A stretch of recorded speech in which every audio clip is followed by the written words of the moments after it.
কি গরম রে বাহ। যাক, এখানে তো উন্মুক্ত পানির ব্যবস্থা করা হয়েছে সর্বসাধারণের জন্য, ফিল্টারিং পানির ব্যবস্থা। মাশাআল্লাহ, খুবই প্রশংসনীয়।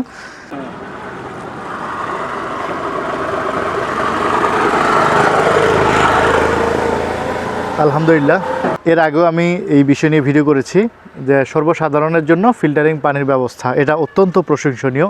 এর আগেও আপনারা খুব ভালো ভালো কমেন্ট করেছেন এবং অনেকে দাবি করেছেন যে দাঁড়িয়ে পানি খাওয়া ইসলামে নাই।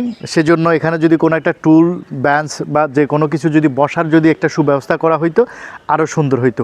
আমি হোসাইন মঞ্জিল, এই বাড়ির মালিক যিনি, আমি ওনাকে রিকোয়েস্ট করব, অনুরোধ করব আমার এই ভিডিওর মাধ্যমে যাতে এখানে ছোট্ট একটা টুল কিংবা টেবিলের ব্যবস্থা যাতে করে দেওয়া হয়। পথচারী যারা রয়েছে তারা যাতে এখান থেকে বসে পানি খেতে পারে।